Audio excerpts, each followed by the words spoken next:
Falcons beat the Cardinals. That's cool.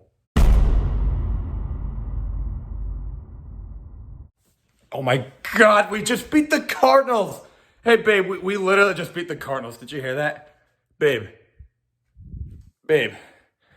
Are you not as excited? We just beat the Cardinals. What's going on, Falcons fans? Logan here. Welcome back to Rise Up Rundown. And if you're new here, welcome and happy late New Year. We are officially in 2023, and the Atlanta Falcons started out the year right with a close but still win versus the Arizona Cardinals at home. And the Falcons are just kicking off the new year with some dubs. Younghoe Koo proving this is how you make game-winning kicks in the Mercedes-Benz Stadium.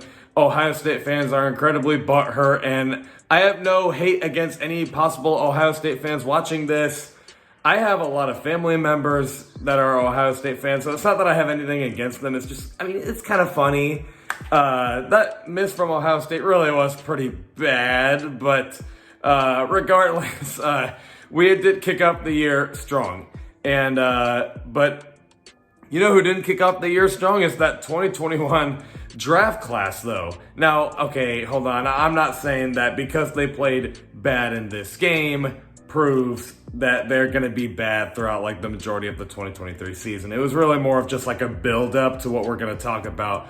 So we're not focusing on just that game versus the Cardinals. We're focusing on like how they were throughout the majority of the 2022 season and even the 2021 season. This 2021 Falcons draft class, I gotta be honest with you, needs to really step things up. I haven't exactly seen the best things from that draft class, but I'll pull up, the picks that we made and just kind of go over them one by one and give up my honest thoughts. And we'll see if I'm maybe overreacting to how I feel about them, or maybe we'll see if I'm right. I don't know. And then we'll just go over my overall thoughts on what we should expect moving forward. So here we go. Of course, the first round, we get Kyle Pitts, 4th overall. I'm going to skim through this one because I think Kyle Pitts, everyone feels the exact same way about this. We're just not utilizing him, and that is a damn shame. Arthur Smith, just if you didn't want to use Kyle Pitts, then I guess so be it. But if that's the case, we just got to get into a team that will actually use him. But if they do want to use him, we have to figure this out. Kyle Pitts, the player, of course, is not the problem. Everyone knows that one. Freak of nature. He can run routes pretty well. He has great hands. He's strong and physical, blah, blah, blah, like unicorn, all that. But we just got to utilize him. And when we do utilize him, you see the Falcons win games. I'm pretty sure the Falcons are undefeated anytime Kyle Pitts gets a touchdown. I'm pretty sure they're undefeated anytime he gets a touchdown. And it's not even just that, but he'll make crucial plays like versus the Seahawks this year. Crucial play to get us in field goal range or something like that. And then, last year getting 1,000 yards. It's just, we have got to use him more because he is as good as advertised, but it's not going to seem like it, at least statistically. But you just got to make sure he's not a run blocking tight end. This one, I don't know why, everyone knows this. Everyone knows that Kyle Pitts is not a run blocking tight end at best. He's literally supposed to be the next Megatron at best. But let's move on. Round 2, we get Richie Grant, the safety out of UCF, and I don't know, he's flashy. He had a blocked punt versus the Cardinals. That was fun to see, and he's literally like Isaiah Oliver, how they both, they make flashes. You see why we should keep them around, but I don't know, he's still, you haven't really seen, the improvement you wish you would have seen in year 2. And I get that, part of it maybe is Dean Pease's coaching, and I also understand he's still a young player, but, we're not going to write him off or anything. He's made flashes, still very young, could still develop into a great player.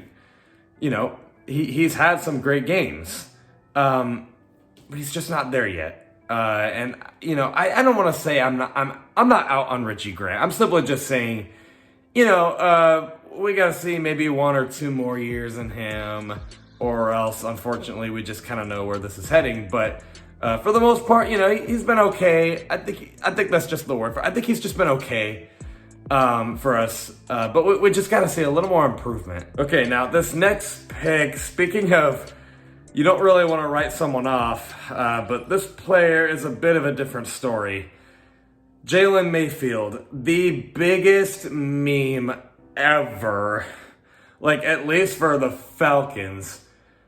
People have already been writing him off ever since week 1 of last year, basically.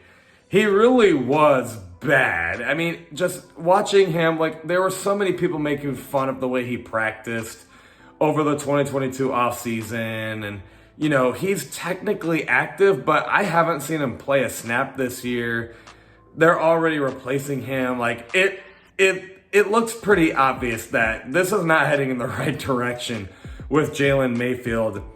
I know I'm going to sound like I'm going to contradict myself because I said Richie Grant is still young and you don't want to write him off. But I don't know. It's not really the same with Jalen Mayfield. His play has not improved. Like, he has looked horrible. And the fact that the Falcons are already trying to replace him is a huge red flag. Like, he might not even be here next year. We saw how quickly Marlon Davidson got out. It's not really all that controversial to say that Jalen Mayfield could be cut pretty soon. And as much as I rooted for him to turn things around, can't really say I don't blame them. Like, he really has not shown improvement. The fact that he hasn't even played basically this year, that kind of shows you where this is going. So Jalen Mayfield, I do kind of think it probably is time to let him go. Because his play is embarrassingly bad. It's embarrassingly bad. It's not like you look at him and be like, well, he's making rookie mistakes. Technically, there are rookie mistakes that he made last year, but not in the way of like, well, he could improve. This is like, this guy freaking sucks kind of mistakes. It's unfortunate. I still root for him. I still hope he can turn things around. Maybe like they're getting in these starters over him so they can give him like someone to learn from. And then maybe he can step in soon and be like, okay, well, I learned from this guy and, now I know how to play left guard better. But, I just don't think that's what they're doing here. I think they're probably realistically looking for a replacement. And I wouldn't be surprised if they go for a left guard in the draft this year. Then we get Darren Hall. He's literally just like Richie Grant. Like, he's okay. Like, he hasn't really been all that great or anything. In fact, he's actually been worse than Richie Grant. Yeah, I don't know. I don't really feel great about him. He's probably not ever going to turn into... He's just, I don't know. No one really sits here and says, oh, you're sleeping on Darren Hall. Like, we already have, we did have Casey Hayward to fill in for corner 2. And then AJ Terrell, of course. And then Isaiah Oliver, it looks like they might bring him back. So it doesn't really look like the Falcons are in some huge, hurry to bring Darren Hall back. So that's unfortunate. But Darren Hall, it's what it is. Maybe he can be used for special teams, but that's all I really see him for. I don't really see him making any huge impacts to the defense. Okay, this is an interesting one. Drew Dalman. He was the starting center this year, replacing Matt Hennessy, which tells you how they feel about Matt Hennessy. Even though I was very high on Matt Hennessy. Admittedly, it's looking like his time is probably up in Atlanta. But what about Drew Dalman? Is his time up in Atlanta? Because the amount of freaking low snaps that he had, there's some people saying Marcus Mariota / Desmond Ridder, they would fumble it. And I do think that part of the reason they would have a fumble snap is because of how low the snaps are from Drew Dalman. How does he keep consistently doing this? He's not a bad blocker, though. He can run block for sure. His pass protection has been pretty solid, but the snaps have just been so low. And I don't think they're going to get rid of him. They're probably going to keep him in at starting center for next year. But, man, he's really got to improve those snaps, and I just feel that's it. He can run block. We've seen that one. And, he's got a great surrounding core to improve as an offensive lineman. His pass blocking has been solid, but those snaps have got to get better. Or else it's just bye-bye for Drew Dalman. I don't know. He's got to fix those snaps. That's all it really is, but he's been okay. Taquan Graham, I don't know, like, I guess he's been serviceable. Like, I still don't think he should be a starter next year. I still think the Falcons should look pretty heavily into upgrading that defensive line, but you know, he's been solid. Like, you know, when the Falcons start like rotating players, like I wouldn't be like so scared. Like, oh God, like Taquan Graham is out there. It's just kind of like, okay, like Taquan Graham's out there. Like maybe he can do something interesting, but you're not like, no, he's no Grady Jarrett. Like you gotta find someone to replace him. But if Taquan Graham stays, like I wouldn't be all that mad or anything, but I just wouldn't really be all that satisfied either. And it kind of goes the same with, I never know how to say his name, Adekunbo Ogundeji. I'm still struggling with that. But he's like a little bit worse than Taquan Graham, though. I don't really hear his name too often, other than that one failed punt versus the Commanders that we had. And I just, yeah, I don't know if he's going to stay for much longer. He hasn't really done anything for us. That's all I really need to say about him. He just hasn't really done anything for us. I don't really know what else to say. Like, he doesn't bring in a pass rush. He's not the best run stopper. Like, I'm not really sure what he does that's great for us, so we got to move on from him. Avery Williams, they're probably going to keep him for another year or maybe two as a running back. He has an interesting story. I like that Arthur Smith is using him in creative ways. I mean, he's not really the best running back, but it's just interesting to see him convert to something that I think helps us more than if he was still on defense. Like, if he was still playing on defense, I don't think that would have helped us at all, but him playing running back is helping us a little bit. So, you know, it's an interesting story. They're probably going to keep him around for a little bit, and I do want to see him improve. As a running back, he's been okay. You know, he's made some plays here and there.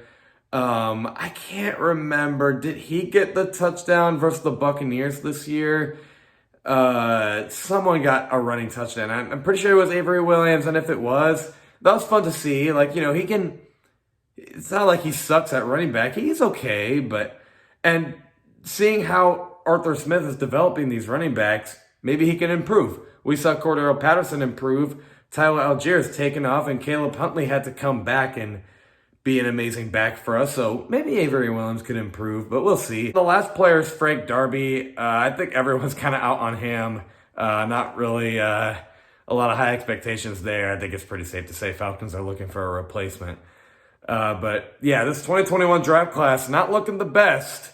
Now, looking back at it, I maybe over-exaggerated how bad that draft class was. Like, there were some good players. Like, Richie Grant, I don't hate him, but, like, he's definitely got to improve. And Drew Dalman, he's a good blocking lineman. He just can't freaking snap.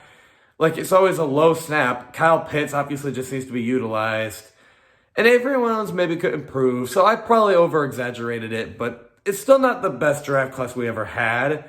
And they got to step things up. But let me know what you guys think in the comments below, and I will see you guys with a video soon. This Friday at 11 o'clock a.m. Eastern. Love and appreciate you all for the support. And as always, rise up.